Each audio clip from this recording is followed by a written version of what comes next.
2022. Wow.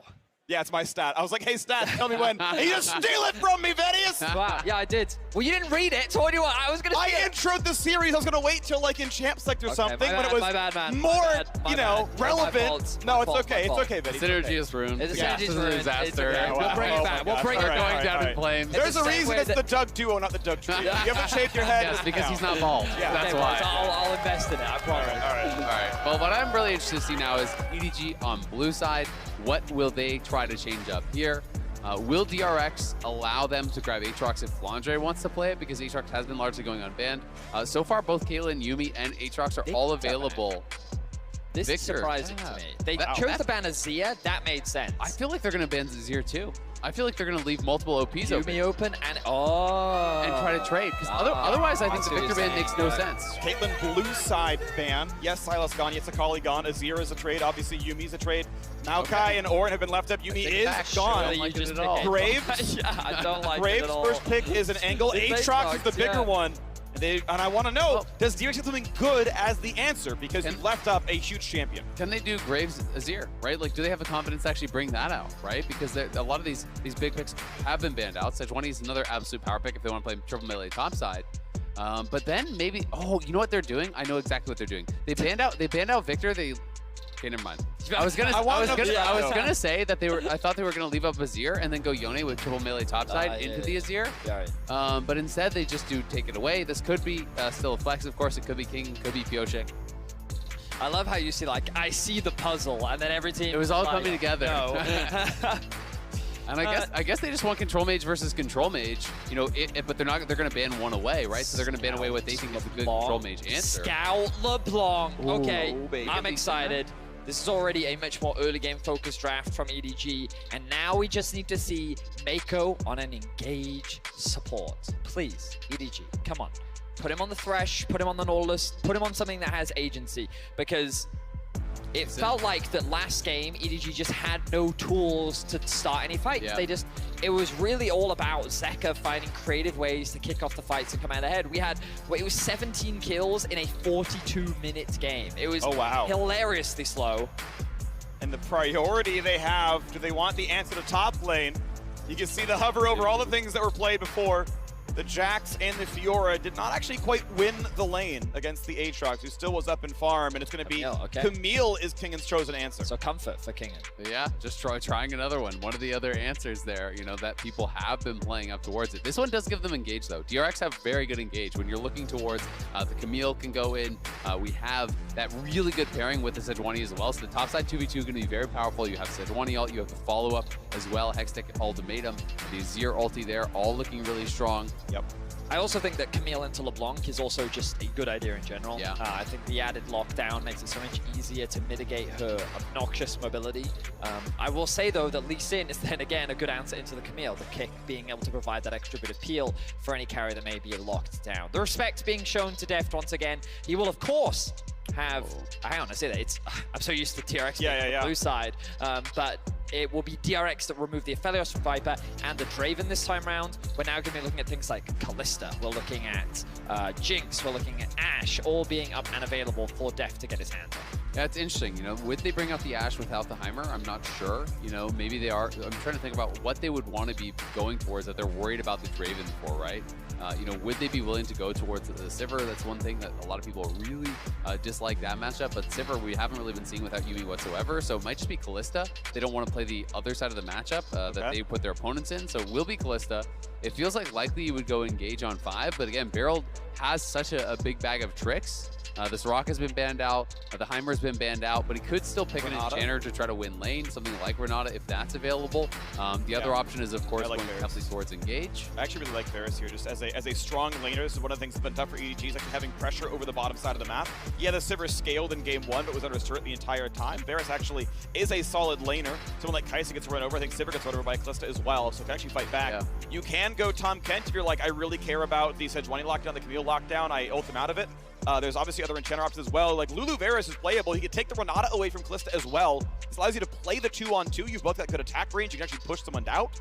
It just means that it can be scary if you get dove upon. I feel like the Renata made the most sense for me in terms of an isolated bot lane 2 versus 2. I do have a problem with the fact that once again, EDG's ability to start fights is very limited. They have a couple more options with things like the Varus ultimate, the Renata ultimate, but their actual hard engage start fights is very limited. That's real support, baby. Look at the smile on his face. He's just going over them. Yeah. Oh! Support. We weren't far off. This is actually really fun. This is something we saw Sven bring out a couple times in NA, has been played around the world a little bit. Very often it's Hail of Blades, and we might actually even see double Hail of Blades if they want to go hyper aggressive for the 2v2. Yeah. And you can get really in the face of your opponent. It becomes very, very difficult to actually take these trades in the early lanes. We had seen it more as an answer to some of the short-range ADs, though. This was picked into Kalista and things like that I have seen. Yeah. So it's interesting to see it actually picked into the Varus here, which is a little bit of a different one. I mean, double AD carry is always going to give you the ability to trade aggressively in the early 2 versus 2, right? And I imagine the DRX's intent is to be able to get that early push. They can look to try and do the same thing with EZ in the mid lane as well. And then they'll leverage that early prior to either look for dives or maybe even mitigate what Scout can do on the LeBlanc. Because when I see EDG's draft, Lee Sin LeBlanc is a tried and true mid-jungle combo that is always very lethal and difficult to avoid in the early game. Absolutely, but the Ashe, the Hawkshot, may help to deal with that a little bit if you can help to track that Lee Sin, allow your Azir to stay safe in the mid lane, and it's an additional engage option as well, right? You know, it is a lot of engage on the side of DRX. They should not have problems picking fights between Camille, Sejuani, Ashe, and even Azir there. That can be looking really, really good. And it is double Hail of Blades, as I kind of expected here. You know, generally, when you do go Ashe support, you really are all inning on these early trades that you're going to try to take here. And they got to win this one, and they got to win the next one. DRX backs against the wall, and they withheld the pressure, and they won in game 3. They've got to do it here. They've got to do it in 1 hour's time as well. EDG, the reigning world champions, narrowly lost in the LPL playoffs. 30 seconds until minions spawn. And you can hear the fan support behind them. One of 2 remaining LPL teams, JDG waiting in the other semifinal. EDG hoping to step up to Gen G next weekend, seeing if they can keep that trophy in their own trophy case. Oh, this is cute. I've never actually seen this with Kalista. So he held onto the Black Spear until they went into lane. Beryl dropped his ward, started his recall, and then he actually channeled the spear on him while he was going back to base. He was able to continue the recall and then had the little death animation once he landed in the base, in the well. That is min-maxing to the extreme. It is, but if you're going to rush down bot for that lane ward, you can't actually channel the Black Spear then go down. You'll be way too late. So that's a clever little optimization there from Deft and Beryl. I love stuff like that. Very good spot there as well. Now you will see this early vision investment, wary of an early invade. It's going to be sweeped out by Scout, but also that deep ward on the red buff rather, coming out from EDG to identify where Pureshik has started. They see him not starting off on the red buff, which means that he's likely going to be on his blue, pathing up towards the top side of the map. We'll see what JJ does with this information. Again, we talked about this mid-jungle. I love seeing Lee Sin's play through their LeBlanc lane because LeBlanc has so much powerful setup. Her ability to land the chains and the damage from Lee Sin LeBlanc is just so scary to deal with in the early game. And meanwhile, in this bot lane, you can actually see Mako has the read, like, this lane is not actually playable. He went Relic Shield as Renata. Normally, you're like, yeah, I'll take the mana, I can fight back. It's like, no. I'm getting poked forever by Ashe. I'm just gonna last hit, like, 2 minions under the turret, like, make sure the cannon doesn't get dropped. Like, we're gonna be getting a bit of gold here, and Barrel's gonna play. Pinner's at the limits. He knows there's no surprising engage tools yet. JJ gets level 3 as he finishes out his left side of the map and goes for an invade path. I believe not spotted by the trinket. You can see it hugs the left-hand wall. Trinket wards will not see over that one. So he is behind, as Echoes know. He needs to land the chains. Can he do so? Pureshik's around. Yep, there's the hop to a teammate. Sidesteps the slow, and Scout will stay alive. Man, great read from Pureshik, just walking through mid. And he's not going to actually lose any time there because he walks through mid, and then if there's not any gank happening, you just queue over into the Raptor pit, no problem. So smart coverage, and they're getting a bit aggressive here. Will be a nice spear trade. Chain lands, Q lands! Is enough to kill Zeka. He's for a bit of damage, but otherwise still going to live. A flash still forced, though. I love seeing this level of investment in the mid lane. We already talked so much about Lee Sin LeBlanc, and I feel like this is what you have to do. At level 3, you have your chains, you have your dash, you have your Q, you have everything you need as LeBlanc to set up the kill for your Lee Sin, and they've already gotten the flash out from Zeka. This is going to alleviate a lot of pressure. Mid-prio difference, though. Pyosik can't easily stick around. He's got top pressure, but if LeBlanc lands a chain, there's a lot of damage there. Here's the thing, though. If Pyosik gets out, yes, you do lose the scuttle, but this actually delays the recall from Scout a lot. And Zeka now canceled his own recall, so he actually picks up the farm here. He doesn't actually fall behind on tempo. It will be dangerous now as the wave is pushing away from him, but it's going to mean that Zeka will have a better base than he would have otherwise grabbed. Looks like it's still on that 0 stack of his corrupting potion. Scout misses 0 XP and gold from the mid push, but you're right. Zeka able to get a better recall, certainly nice. Looks at the chain. Electrocute auto, chain gonna land. He can't go for any more. This time Zeka finally, I think, will be pushed out. He wants this lane to freeze. We'll force the TP. Yeah, I was just about to say, the wave's in a really good spot. It's slowly pushing towards Scout. Of course, both mid laners likely just going to TP back into the mid lane off the back of this, but overall, Scout's pretty happy with how the lane is going. Double Scuttle Crab as well for JJ means them early game dominance in favor of EDG, but the early gold in favor of DRX. Yeah, and he just has to be careful until he gets this shoved out. You know, really wants to reset this wave. Pyosik is not covering mid right now, is playing up towards top. But it does mean Zeka could be in trouble if Lee Sin makes another pass at mid lane here. Flandre playing a bit safely. Has his own flash, knows that, of course, Camille and Sejuani is plenty of crowd control. Hatching a ward. Don't know if you ever saw it go down. But now with the wave pushing away, needs his Lee Sin, but JJ is on the other side of the map. Chain's gonna lead it again. Good trade, I like this one. Jumps in, gets himself a shield. All right, good enough, I guess. But the problem is, mid lane wave still not able to actually be reset. So he gets that trade, and then Scout pulls the wave down. So as the wave comes here, he just basically pulls it over to the side here and creates this freeze. So it's still not unlocked. And what was a slight advantage for Zeka and CS is going to really go Scout's way. I love watching good mid laners play, and we're seeing a really great synergy between the mid and jungle here of EDG. JJ investing the exact right amount of investment in the mid lane to set up Scout to just dominate the laning phase. Props to Zeka, he's still doing very well in the farm department. He's not getting zoned away by really anything, but both mid laners doing their absolute best to try and build up what advantages they can in the 1v1. And the bot lane going pretty well here for DRX. You know, he will pick up the remaining farm here, and he's going to be up about 10, 11 now, right now. But we'll have to see how much they can get done with this Ashe, because Mako and Viper have been playing it very far back. They have been really kind of just conceding a lot of the wave. I think feeling that they can't really scrap, they can't really trade autos at this point in the game, and I do agree with them. But that being said, the Renata is likely to have a lot more value in the later stages of the game, unless they can create what is a very big advantage, I think, in this 2v2. We have Pyosik saying, yep, we got bot pressure. The wave is slow pushing down towards their turret. We have infinite control this one. You're not going to all-in us with a Vamp Scepter, so on he goes to the Drake and feels comfy. Even his mid laner got the first recall off, recalled in front of a cannon wave, able to inherit that one, dropping 1 or 2 CS. And comes back in and has the mid push. So Mounted Drake picked up at 630. DRX, a lot of control here. Top laners haven't back to base just yet, but both bot laners on Vamp Scepter. It'll withstand the poke. JJ, best he could do is counter jungle a 90 gold Raptor camp. Mountain Drake worth so much more.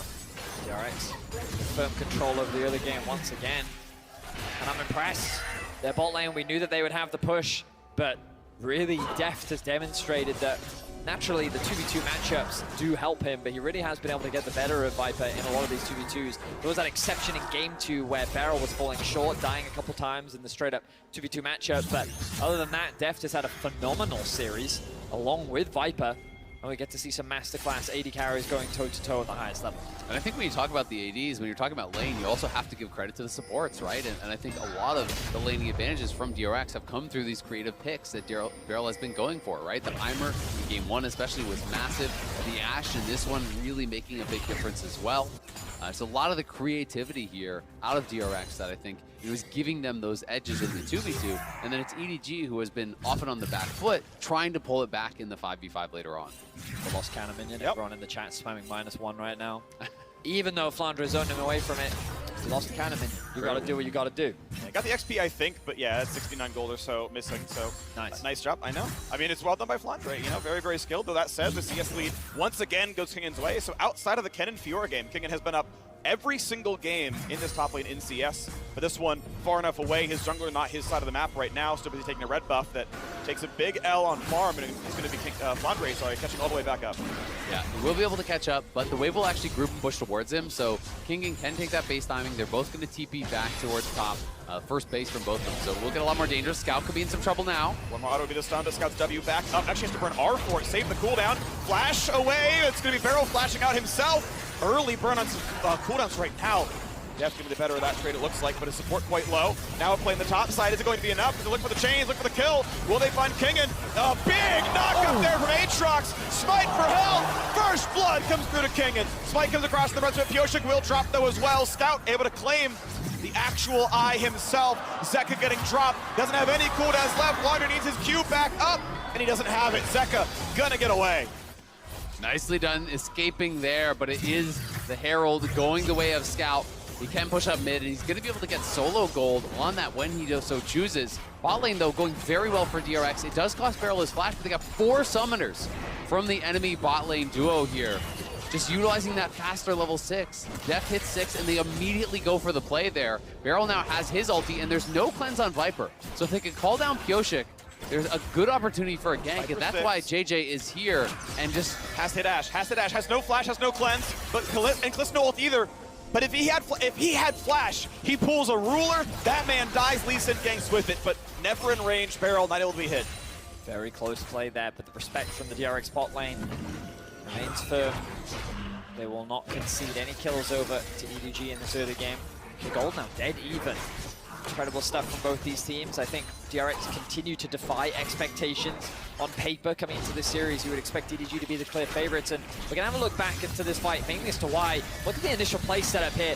JJ interrupts the stun. It looks like so much damage, but immediately the rest of DRX turn their attention onto JJ and get that kill. Pyosik, though, gets forced very low on the back end of the fight, allowing Flandre to pick up that initial kill. And I'm wondering where the third Q comes in from. You don't have time, Scout lands the root. Yep, that's going to be forcing the cleanse out. There is ult lands. There is no way out for Ashe. You got to believe this one's going to be killed. Stuck against the wall. Pyosik can see it happen, but can't make the play. Scout comes in and secures the kill. Yeah, they bring the extra man down, so despite the fact that Pyosik was in the area, nothing he can do about it here, as Scout is around as well. Scout's even going to pick up a plate. He does have the empowered recall with the Herald. They will get one plate back in mid lane from Zeka. But we'll see if they can get anything more off of that. Looks like they weren't even able to secure that bot lane fight, so a little unfortunate there for EDG.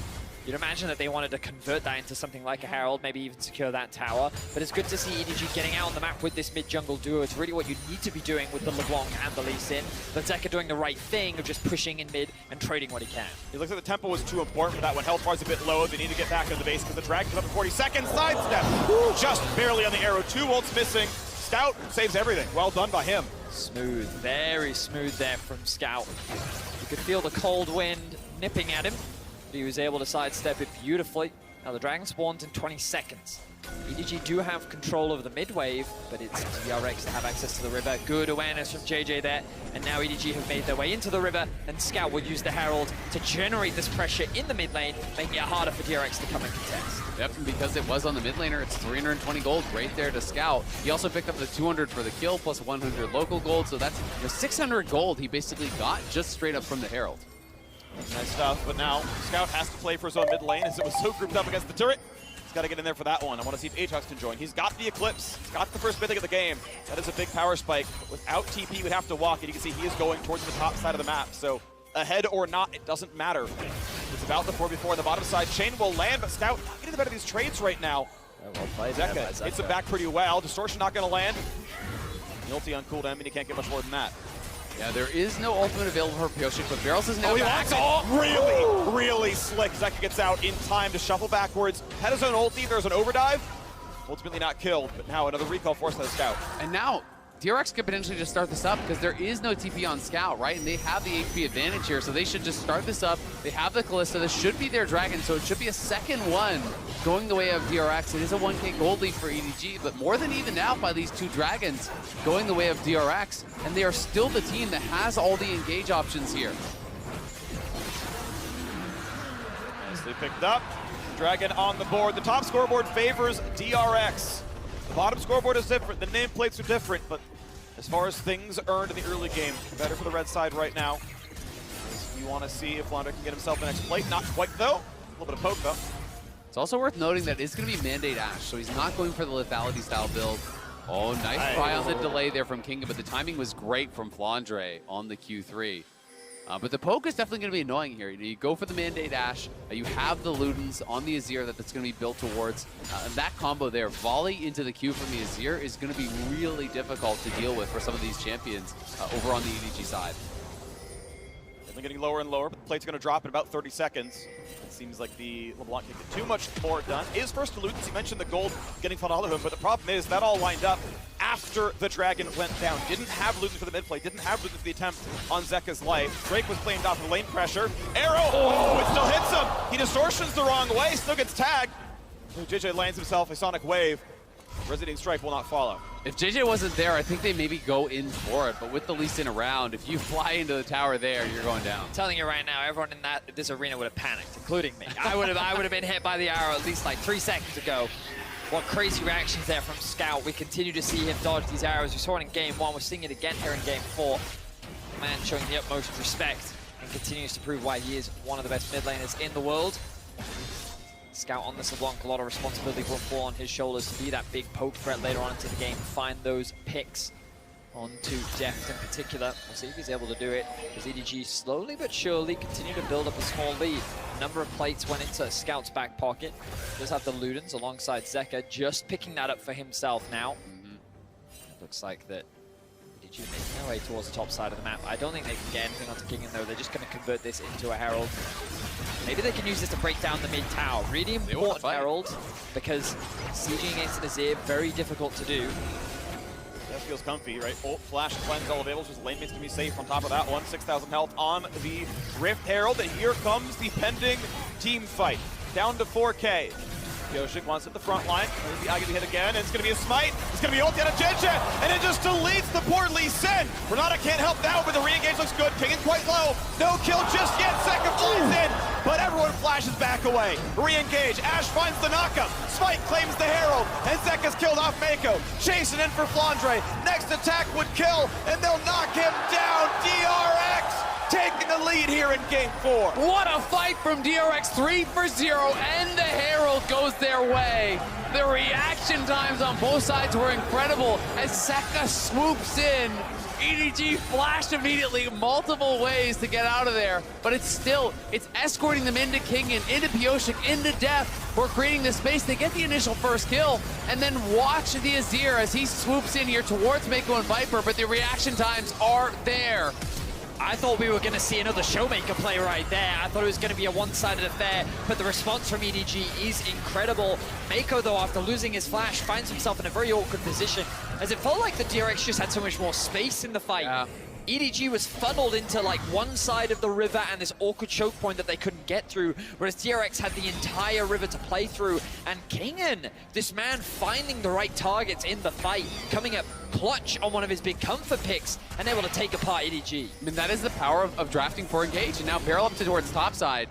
They're going to see if they can get an arrow here. He's trying to play in fog, seeing if he can find an angle on towards Scout. They would want him to use his ulti first, but JJ now. Information gained. Q's guesses incorrectly of where Ash might be. I think might have actually seen the hawk shot over his head. Doesn't get it quite right. Wonder if he was actually aiming for the Krugs there. Yeah, looked like it. EDG find themselves on the back foot once again. DRX have this tendency of finding these early game leads against EDG. They're not significant. Often they're only a couple hundred gold, maybe even 1,000 gold. And it's EDG finding ways to come back. But when we talk about team fights, you've been talking about it so much, Azael. It feels like DRX are the team that have so many good engages. Arrow sidestepped once again. But it doesn't matter. DRX have control over the mid wave. They have the Herald to create even more pressure. And this should give them access into the bot river, but they're actually moving away from it. They are hesitant of what Scout can throw out. They will get good damage down on the mid tier 1. They're going to be able to get that. Zeka in some trouble now. We'll have to back it up. The Electrocute at least doesn't proc, but he's chunked down to narrowly above half. Kingen, though, on the top lane, is going to be able to take down that tier 1 tower, and that should be the first of the game, and it's going to be solo gold, so a lot of gold going into Kingen's pockets there. He's already ahead on this Camille. But EDG do have the inside track on the Dragon and would be able to potentially stop the snowball. All right, it's going to burn down 10,000 health from this Drake, and honestly, you can see no one's really sitting around to play for it. King is still staying up there, so it's a guaranteed 5-on-4, and it means they know. You can see Scout sees him on the waves, says, okay, cool, I can go back to mid now as well. Dragon will be handed off. Now, it's traded for an entire top lane outer turret and a lot on top lane tier 2, and King is still hitting it. Let's have to see exactly how much. Oh, the timing! Caught out, Rended. He wants to get a flash over the wall, but doesn't have it available. Def pushed away enough, but Zeka might try. Doesn't have his own flash, but it could be enough. JJ holding his own kick. And I can't believe Mako lived. That was really clever, though, from Def. You know, gets the eyes on it, sees the desynced recalls, gets over the wall, and it is another tower going their way. So yes, they lose the third Dragon. They would have loved to be on Soul Point here, but instead they get 2 outer towers. They get a little bit of damage on the top lane tier 2 as well, so it's more gold in the pockets here for DRX, who have now opened up a 2,000 gold lead. Wow, DRX continued to surprise the world after what was an incredibly mixed year from the organization. No one expected them to qualify for the World Championship. No one expected them to finish top of play-ins. No one expected them to finish top of their group. And now here they are pushing EDG once again. Even just going here is winning in Game 5 both times. To go to semis, it'll be winning in Game 5 again for 3 in a row that their series would be to 5 games to make it this far. After Zeka hadn't won a best of 5 in his entire career up until it was time to qualify for Worlds. He's got 2 in a row, looking at his third if he can make it happen. And he's having a great game on the Azir. Yeah. And if DRX can win with him on these control mages, that's when you have to really start getting pretty frightened. Because this was actually a draft. Oh, a Scout. We'll have to pull back. This was a draft where both the Akali and the Sylas were banned out first phase by EDG. They're saying, all right, you can't play anything else, right? So if you throw down that gauntlet and Zeka is able to answer, Zeka is able to bring out the Azir here and have an incredible game as he seems to be doing thus far, then things get harder. Uh-oh. That's a chunk on a barrel. That is a very dead Ashe. Burns the arrow. Deft himself as summoners will get away. But a pretty big pick with Baron spawning in 10. Scout is just ruthless. He continues to deal so much damage as he has done throughout this series, King. And wow! Continues to do the same on the other side of the map, really winning out on the 1v1. This Camille has come online, and now she is a split push threat that Flandre cannot deal with. Yeah, playing very respectful. You know, could have potentially gone for the all-in there, but with the abilities on cooldown, it would have just been the all damage into some auto attacks. And he wasn't sure that he would have enough damage in the tank to actually finish off Flandre, who had the ulti, who had his abilities ready. So instead, he just takes the tower, pushes him back, and continues to extend that gold lead, which is nearly 2,000 just between the top laners. And that is such a problem because Aatrox does not catch up in this sort of matchup. There is no playing for late. It is going to be down to Flandre's team fighting to try to find something and then cross that arrow. Ooh, just sidesteps, happen to walk left. But guess what? King is either side. However, JJ is around, and it's going to be a hook shot away to stay alive. 2 minutes into the next Dragon spawn. DRX would find their third. EDG would get their second. They're really stacking, making EDG not a threat on that objective. And I do like that Barrel's just taking some shots with this arrow, right? Because when you are going for this style of build, you get such heavy CDR. It's only a 50-second cooldown at this point, so about every 2 waves you could fire off an arrow. And as you do get later and later on the game, you're picking up more and more CDR with these standard builds through that mandate path. You can get it down to really, really low marks. So just keep firing it out, look for those opportunities. That's very low cost. It's great that you mentioned Barrel as well, because it's crazy to think that we actually have 2 world champion supports going up against each other, right? And it was actually Mako that knocked Barrel out of that title last year in the full 5 games in the world final, EDG versus Damwon. Barrel obviously had a very mixed year overall alongside EDG, and both supports trying to prove themselves as world class once again. Barrel with his creativity, Mako with his consistency. Oh, We'll see if DRX can force EDG into Game 5 as the poke continues to come out from EDG. theoretically could have kicked for that one, but probably was going to be a one-way trip with the Lee Sin, and certainly no guarantee Kalista dies. We tick down 1 minute into the next Dragon spawns.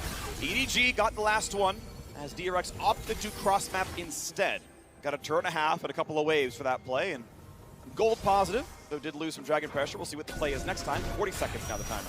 And again, Pyosha going towards this Warmox. And I actually think it's so smart against a team that has no real engage, right? What they can look for is poke with Varus, with LeBlanc jumping forward, just trying to poke and prod.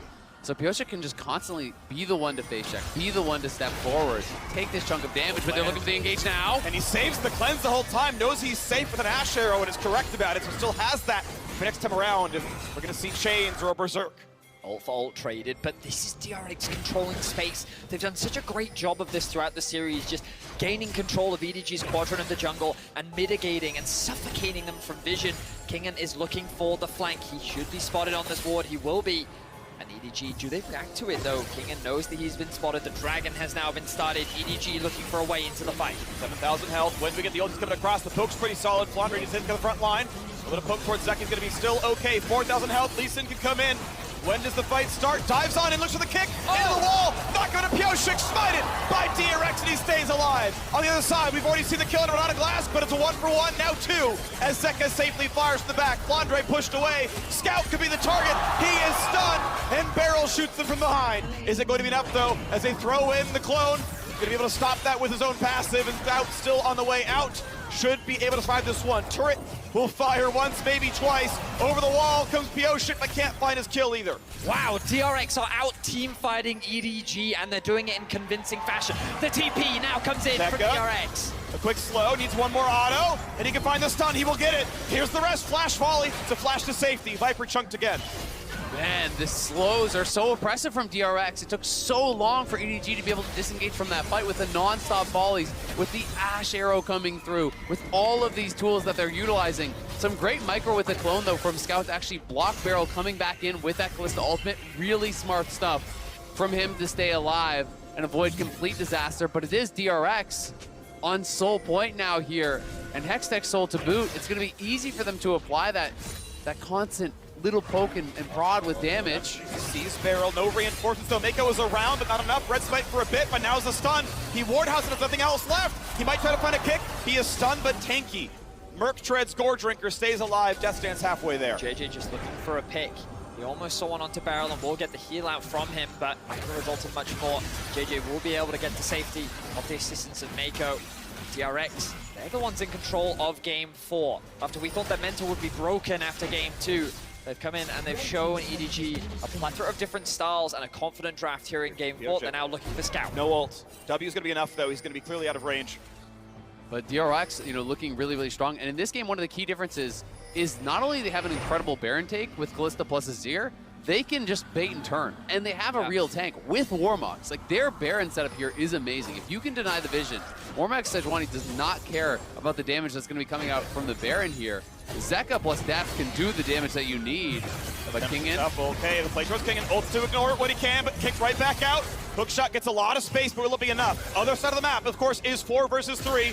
Kingen buys what time he can, goes for the sweep, gets a slow. But they're going to find the rest of these. Wants to hook away, gets a shield, and Azonia's a stopwatch to buy some time. Baron is still low. He almost finds the kill, but look at the other side. The 4v3 looks good. Scout, it's his clone. It's Death getting 25 gold, but it has stopped the Baron. Pioshik, low on health. They're going to start this. Oh, they're going to choose to disengage. JJ's in bot lane. They know they can't kill this. I thought that JJ might just make a beeline up towards the Baron, but he decided no. They will trade the TP in order to stop this Baron, and they will get a kill onto Kingen. But overall, not a significant change in the overall game state. Yeah, it is just that one kill. One thing that can mean a lot for these team fights, though, is no stopwatch now for Kingen. He is very far from a GA, so that stopwatch critical in allowing Camille to try to just dive into the backline, one-shot someone like Viper with the ultimate.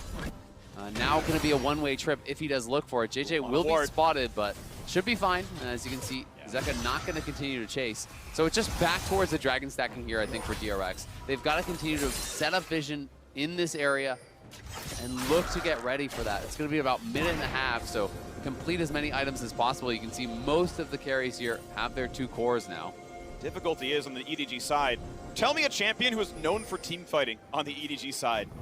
Lee Sin, if you really skill gap. Aatrox. Aatrox in exactly 2 times ever. Like, they're okay at it, but you look at like, here's Azir and the Camille sitting at the dive. It's Sejuani to front line, and it's like, wow, it is so much easier to play DRX's side of the dragon stacking. I agree. It's very, very difficult, so EDG is going to have to get some vision control here around this dragon to make sure that their opponents are coming into them, because if you can be playing from Fog, all of a sudden the LeBlanc, the Lee Sin, champions like this become way more threatening. Sure. And also, Free, do you know why EDG are the reigning world champions? Why? Because they are very good at team fighting. And while on paper, their comp doesn't look the strongest, I'm always impressed with what these individuals are capable of. And it's one of those things where often you have to take the nameplates off, but with EDG, you have to keep them on because these are some of the most talented players in the world. And we'll see if they can get the better of DRX, because right now they're in firm control. They have a 2k gold lead. They're looking to push in mid. Zeka will throw up the tower. Scout wants to find some poke. Of course, Deft has his own bit of lifesteal, though that wave's going to get cut by the Azir turret, so doesn't have access to it right now. Scout still wants to find his own bit of poke. 15 seconds to Drake. It would be soul for DRX. EDG, it's a consolation prize. It's slowing the game down for 5 more minutes.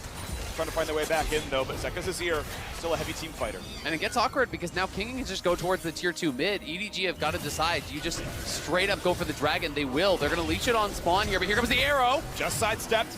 Mako could have been ahead. Scout. Out flash. Team fight coming soon. Pyosik could walk forward. It would be Dragon Soul if he claims it. Gonna jump in. 2k health. Trying to find the fight. Picked up at 11 HP by Jeje. In the backside is Azir rooted out of place and stuck away. They're all running. Does Scout find his kill? He dives in and he shuts down the mid laner. Scout will find the pick, and they're looking for more. Deft is on a sliver of HP. A lot of damage to the backside, more and more poke coming across Flandre, nearly dead, just a death's dance, running him down. Over the wall they go, Jeje barely stays alive. Scout needs his ulti back in 10 seconds. WRQ would kill Deft. Flash in, there's the E, but it's not enough just yet. Ludens gets the kill, they get the other one. The bot lane is dead, and it might be time to look for Baron. And EDG prove once again why they are a phenomenal team fighting team. The positioning, the execution, everything comes together as they secure the dragon, and they will take down DRX in the fight. Oh, Viper's left alone. And that was a fog guess, I'm pretty sure. Oh, He's TP coming, though. but he's far away. Another Viper's come back. TP. It's a 2v2, but will it be enough? Zeka has everything. Can Scout make it happen? The first arrow misses. King goes in for the stun. Cleanse, but all makes it happen. There's the shutdown. Oh, he still kills one, but a 2-for-1 in favor of DRX. A critical kill back there from Scout, but what a great play from Kingen. Realizing that the recalls could be disjointed there, finds Viper, gets his summoners, and gets a kill off him.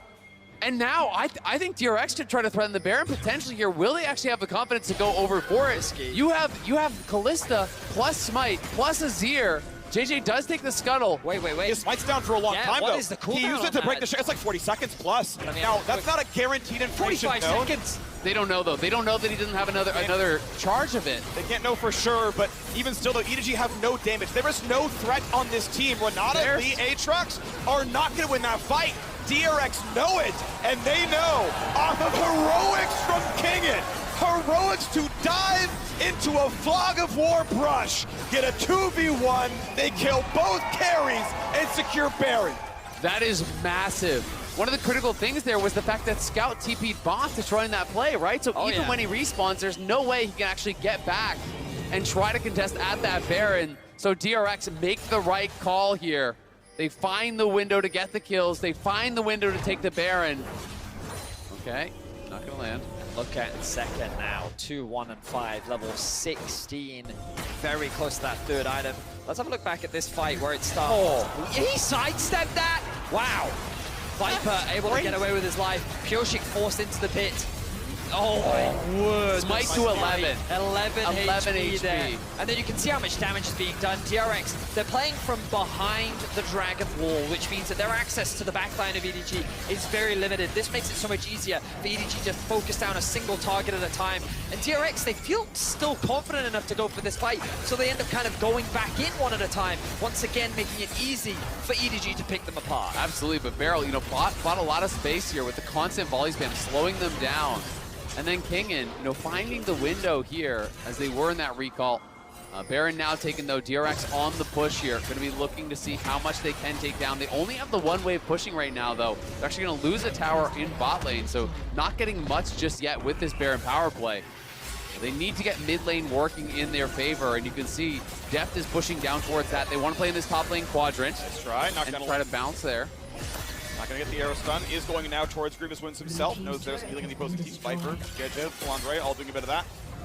So it is Ashe getting Grievous on the squad, still going for volley poke around the wing, looks for the engage, gets the stun of the W snapback, and Scout is bailed out for just a second. A kickback of the tank might not be nearly enough. Rooted in place though, Viper does what he can, and Ignite secures the kill. Pioshik has to flash to stay alive. It is a 2-for-1 though, it is a fight. Victory for DRX. What an ult from Pioshik, though. Had the Mad Life read there with the Sejuani ult. Nails it onto Scout. They get multiple kills. Pioshik may be low, but not for long. He's going to heal right back up. Zeka nearly has his TP. He goes back to base, but it looks like they will be happy with just the tier 2 for now. DRX are very quick to balloon their gold lead off the back of this Baron. 4K is now the advantage that they find themselves with. And DRX, again, continue to surprise. A single play from Kingen was enough to get them this lead. And you can see here the read from Pioshik. Beautifully done. He predicts the return on the W, is able to shut down Scout. And then they do not have enough to get another kill in order to bring him back to life. JJ also falls on the back end. Good Ignite means that they're able to get at least one kill back for EDG, but the damage is done. DRX walk away. The victors are now, they're on. Soul. Now, almost every smite has gone the way of JJ. Is it going to happen now again? Pioshik at the front line, 3K health, dives in, claims the soul, but on the backside, Scout nearly picks off an 80 carry, but the health bar is getting so low. Scout, that is his clone. The clone drops. The jungler, though, does as well. 1-0 DRX. Barrel still holding the front line, but not a big damage threat. I mean, 1-0 on a soul is plenty good enough. DRX happy with this fight already. And DRX, they walk away with 5 members alive and the soul. They're even able to get the kill onto JJ, so they feel confident enough to TP back in and look for the fight. Zeka has ulti, no flash, but is it enough? It's a slow, gets a whole hell of a lot done. Berserk buys some time, flash in for the Q. Viper and Scout combine for the shutdown. Pioshik barely lives. Scout needs the rest. He'll get away from the arrow. Barrel on cooldown now. Oh, it's so close, back and forth there. Kingen not quite able to get the kill. The bailout would have been enough to save Viper, very likely anyway, but he does force flash off both Viper and Mako in that situation, so key summoners now will be missing. And we'll see if they can take advantage of that, but so much pressure at this point in the game on both sides. You feel like that this is DRX's game to lose at this point, though. You can see a very close smite fight once again between the two junglers. Not quite enough damage. Looks like Lee Sin's smite wasn't even up for that exchange, allowing Pioshik to secure it. Then at the back of this fight, Scout doing what he can with his clone to bait, but JJ got locked down with a single target CC, whereas EDG didn't quite have enough damage onto the backline of DRX to secure any trade kills. Kingen then sees a window here, saying we can actually commit to this fight, we're healthy enough, sidesteps the handshake from Mako, Pioshik dies on the Scout, and then Kingen just overcommits as Zeka can't get close enough to deal the damage. Yeah, Kingen flashing forward there with the Q3, trying to get, oh my God, yeah, inside his model. Yeah, the hitbox is like midway through the arrow on that one. Has been for like ever. Yeah. We'll change it one day, who knows. Yeah, not quite able to land there, but geez, that was really close. That would have been Scout going down very likely as well.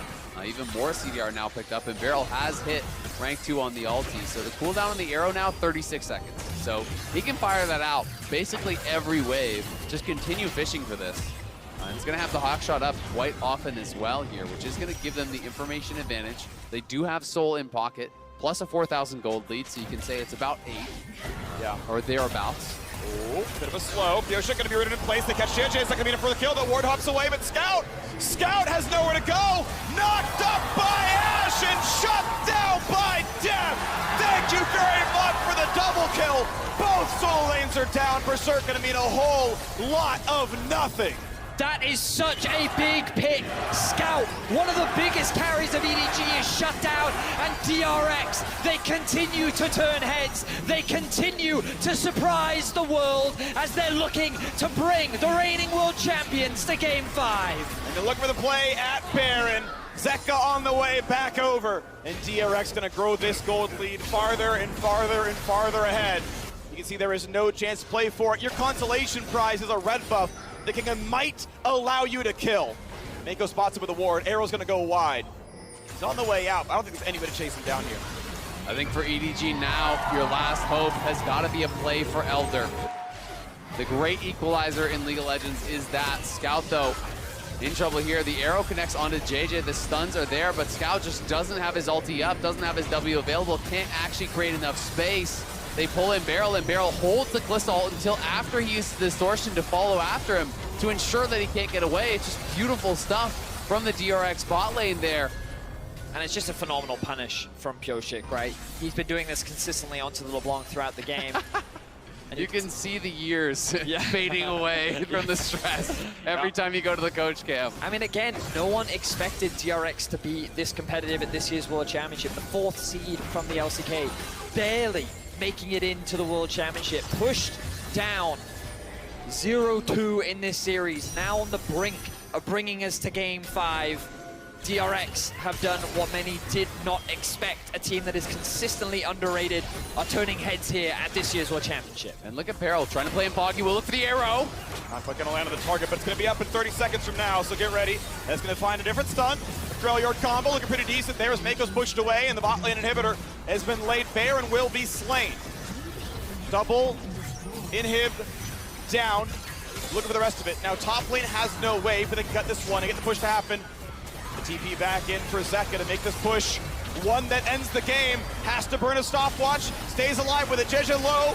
Attacked again by King and Flandre. Stuck in place here as well. Bailout not going to be enough. They've killed off Scout. They've killed off Mako. They'll kill off Viper. They'll kill off everybody. And this Nexus is not going to be saved. They're going to take Game 4. And DRX bring us the silver screen. Downers beat down.